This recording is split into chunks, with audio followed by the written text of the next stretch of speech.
வணக்கம். சிம்ம ராசி ஆவணி மாத ராசி பலன்கள். சிம்ம ராசிக்காரர்களுக்கு ஆவணி மாதத்தில் தடைகள் விலகும், நற்பலன்கள் அதிகரிக்கும். ஜென்ம ராசி என்பது சிம்ம ராசி என்பதால் அதில் சூரிய பகவான் ஆட்சி பெறுகின்ற மாதம் என்பது ஆவணி மாதம். சுக்கிரனுடன் சேர்ந்து 2 கிரகங்களும் உங்கள் ராசியிலேயே சஞ்சாரம் செய்து 1 மாத காலத்தில் தடைகளை விலக்கி நற்பலன்களை அதிகமாக தரக்கூடிய மாதமாகவே இருக்கும்.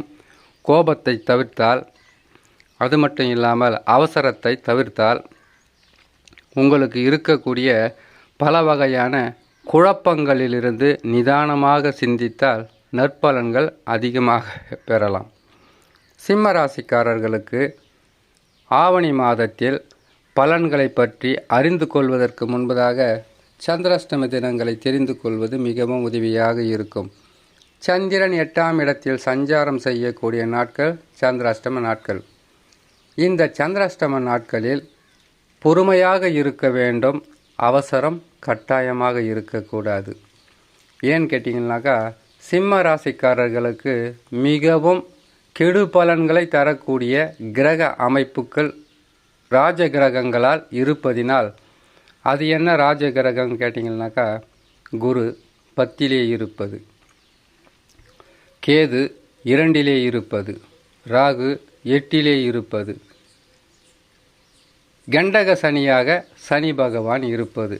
இந்த காலகட்டங்கள் என்பது மிகவும் கெடு பலன்களை தரக்கூடிய கிரக அமைப்புகள்.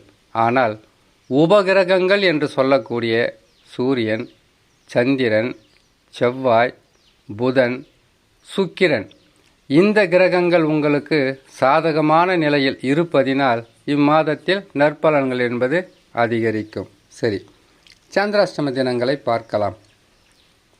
21/8/2024 ஆவணி மாதம் 5ஆம் தேதி புதன்கிழமை இரவு 11:10 மீன ராசியில் சந்திர பகவான் சஞ்சாரம் செய்யும்போது சிம்ம ராசிக்காரர்களுக்கு சந்திராஷ்டமம் ஆரம்பம் ஆகும்.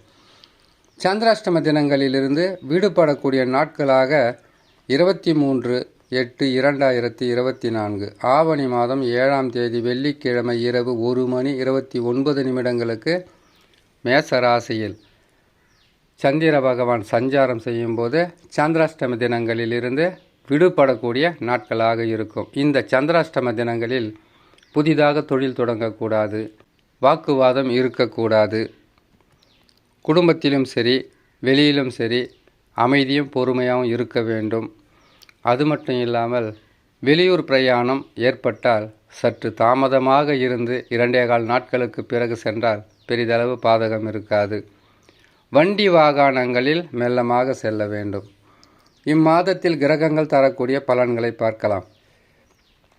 சிம்ம ராசிக்காரர்களுக்கு ஜென்ம ராசியில் சூரியனுடன் இணைந்த சுக்கிர பகவான் நற்பலன்கள் அதிகரிக்கும். உடல் உஷ்ணத்தால் சில பாதிப்புகள் வரலாம். மருத்துவரை அணுகினால் சரியாகும். கேது பகவான் 2ஆம் இடத்தில் இருப்பது உங்களுக்கு கொடுத்த வாக்கை காப்பாற்றுவதற்கு பல வகையான போராட்டங்களாக இருக்கும். அல்லது பேசிய வார்த்தையால் சில பிரச்சனைகள் வரும்.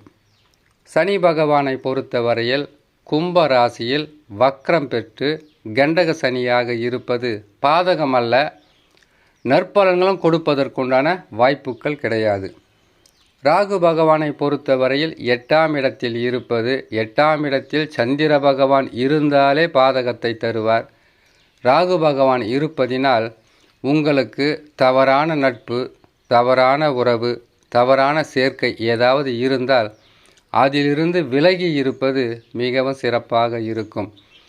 தொழில் செய்பவர்களுக்கு, வியாபாரம் செய்பவர்களுக்கு, அரசு ஊழியர்களாக இருப்பவர்களுக்கு கடினமான கஷ்டமும் வேலை சுமையும் அதிகப்படியான உங்களுக்கு அலைச்சலும் திருச்சலும் கொடுக்கின்ற காலகட்டமாகவே இருக்கும். ராகு பகவான் 8ஆம் இடத்தில் இருக்கும் வரையில். அடுத்ததாக குருவுடன் இணைந்து செவ்வாய் பகவான் 10ஆம் ராசியில், அதாவது உங்களுக்கு 10ஆம் ராசி என்று வருவது ரிஷபம். ரிஷப ராசியில் 2 கிரகங்களும் இருப்பதினால் உங்களுக்கு செய்யும் தொழிலில் அதிகப்படியான வேலை சுமை இருக்கும். குடும்பத்திற்காகவும் அல்லது உங்களுடைய தொழிலை காப்பாற்றிக் கொள்வதற்காகவும் முயற்சிகள் என்பது அதிகமாக எடுக்கக்கூடிய மாதமாகவே இருக்கும். இம்மாதத்தில் புதனை பொறுத்தவரையில் 2ஆம் அதிபதியாக வரக்கூடிய புதன் பகவான் 12ஆம் ராசியில், அதாவது கடக ராசியில் அமர்ந்திருப்பதினால் எதிர்பார்த்த உங்களுக்கு வரக்கூடிய காசு பணமாக இருந்தாலும் அல்லது நல்ல பதில்களாக இருந்தாலும் சற்று தாமதித்து நல்ல நிலையில் உங்களுக்கு கிடைத்து சந்தோஷம் அடையலாம்.